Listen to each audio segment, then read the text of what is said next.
There are so many different things to learn about labor and delivery that we often focus on all the wrong things. When I had my first baby Jack, I took a birth class, but what I remembered from it wasn't actually what I needed to know. The class focused on a lot of medical aspects of childbirth, which leaves a lot of new moms feeling overwhelmed and confused. New moms really need to know the practical things that they can do to prepare for labor so that they can feel confident and empowered going into labor and delivery. That's why I'm excited to share with you 5 mistakes new moms often make in labor based on my own experiences and those of the many thousands of women I have worked with over the years. There's no one-size-fits-all experience when it comes to childbirth, but there are things that we can learn and know and have in our toolkit to help us get through and have the best possible experience. Mistake number 1. Not creating a birth plan or sticking too stringently to that plan. Here's the thing, friend. A birth plan is meant to be a guide. It's something that allows you to say, here are the things I really care about, here are the things I moderately care about, and here are the things I don't care about at all. It lets you set your preferences, set your priorities, and it becomes an amazing advocacy tool, either for you or for your support people, for your nurses, if you have a doula, anyone who's in the room with you can use this birth plan to support you and make sure you're getting as close to possible as the experience that you want. Now, things come up in labor and delivery that we can't foresee. So we don't want to feel married to our plan so much so that we can't let anything go astray. Instead, what we want to do is use it as a tool to communicate with our medical care team and say, here are the things I want, here are the things I really care about, but of course, we want to make the best decisions for me and baby. Here's an example. When I was laboring with Jack, it was really important to me to wait until a certain point in labor to get an epidural. I did want an epidural, but I also was really concerned about my labor stalling, and I wanted to make sure that I was up and moving until I hit 5 centimeters. Having that in my birth plan and talking to my care team from the get-go really helped support that goal. They gave me the kind of monitors I needed. They gave me a birthing ball. They gave me the forms to sign so I could use the birthing ball. There were so many things that came ahead of time to support me in that goal. Now, I didn't make it to 5 centimeters. I only made it to 4.5 before I wanted the epidural. But because I had laid out in my birth plan what my goal was and why, my care team was able to say to me, look, this 0.5 centimeter is not likely to make that much of a difference for what you're trying to do.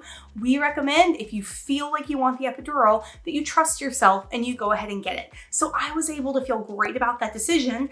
And while I was moving and contracting and breathing through my contractions and managing pain, my husband knew exactly what I wanted. So he was able to ask the care team questions for me so that we can make an educated decision. Mistake number 2, not taking the birth class that is right for them. I see this so often with new moms, and I did it too. I took the birth class that was offered through my hospital, and while I'm glad I took it, I wish I had also done a more specific follow-up. With the rise of online education, you can find birth classes now for home birth, for water birth, for induced labor, for non-medicated labor, for people who are preparing for C-sections, for laboring with multiples. Whatever it is you are experiencing, there's a really good class out there for that. And here's why I recommend taking these classes if you're able to. There's so much information that goes into a basic birth class. So I went to this 8-hour-long class in my hospital, and I didn't remember most of it. And the things that it turned out were going to be the most important for me actually weren't necessarily the things that I needed to take away from it. If I had taken one that was more specific to my situation, being induced and wanting a medicated birth, but not the entire time, I would have been a lot more prepared. Mistake number 3, a lot of new moms don't focus enough on movement during the labor process. So if you're giving birth in a hospital, you're likely going to be hooked up to monitors during labor and delivery. And the default monitors tend to actually keep you trapped in bed. You cannot get up and move with them. But a lot of evidence actually shows that if you can move around during the early part of labor, if you can walk, if you can dance, if you can sit on a birth ball, gravity and the positioning and movement of your body are going to work together to help baby descend more down into your pelvis. And a lot of research suggests this can actually help speed up labor. Even if you're planning to get an epidural, there's an active part of labor for most people before the epidural is administered. So before you're bedbound, it's great to pay attention to how you want to move, if you want to move, and to talk to your care team about what benefit that might provide to you and your situation. Mistake number 4, and this is something I really recommend paying attention to during whatever birth classes you take. A lot of new moms, myself included, learn about how to manage contractions and pain, but they don't learn about pushing. And here's the thing. Pushing is how we get baby out. But for a lot of first-time moms, it becomes an afterthought because we've heard about the pain of labor and contractions, and we just want to learn how to deal with that and get through that. What a lot of new moms don't know is that pushing, when done wrong, can be exhausting, painful, and ineffective. And this can even be true if you have an epidural. So instead of wasting your energy pushing ineffectively, I want you to really pay attention during your birth class, whatever classes you take, on the techniques and tips recommended for pushing. Now, I'm not going to make recommendations here because I'm not a labor and delivery expert, and these are recommendations that could change, they could improve, they could get better. But really pay attention to that in the class that you are taking, because this is an integral part of labor and most of us tend to overlook it when we're first-time moms. And finally, mistake number 5.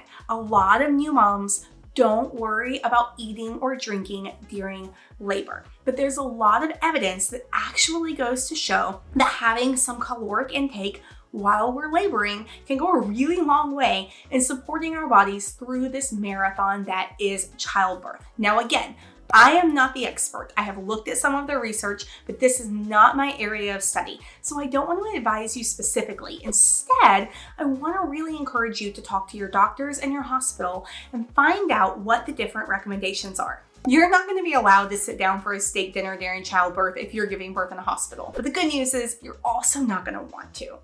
What I mean when I talk about eating and drinking during childbirth is that a lot of people don't focus enough on hydration. For me, it was very simply drinking coconut water, having some Jell-O, and then eating ice chips toward the end of labor. Once I had the epidural, ice chips is all I was allowed. But just those things, just the caloric intake from the coconut water, not just plain water, really can make a huge difference, even though it's something that's so small. So I recommend talking to your hospital and your doctor and finding out what's allowed. If you're giving birth at home, this is going to be way easier for you to manage. And for many of us, there does come a time in labor where we're simply not allowed things anymore. During my labor with Branham, the nurse even asked me to stop eating ice chips because she said, you are so close to pushing and I'm afraid that the ice chips you're eating at the rate you're eating them are going to make you nauseous. So I took her advice and I stopped eating the ice chips. I'm not saying that everything is going to go exactly as you plan. Remember, our plans are guides. Our plans tell us what really matter to us. But when we have this information and the tools, we can make informed decisions. We can tell people what really matter to us, and we can change some of those little things that add up to big results. So now that you know about these 5 common mistakes when preparing for labor, you're probably wondering what the experience is actually like and what else you need to do to prepare for it. Hop on over to my Getting Ready for Birth playlist with my top tips and tricks, as well as the birth stories of both of my kids. And be sure to click down below in the description to grab my free Getting Ready for Baby bundle, which has tons of checklists you need, including my coveted 2-bag hospital packing system checklist. Don't forget to like, comment, and subscribe, and I will chat with you soon. Bye.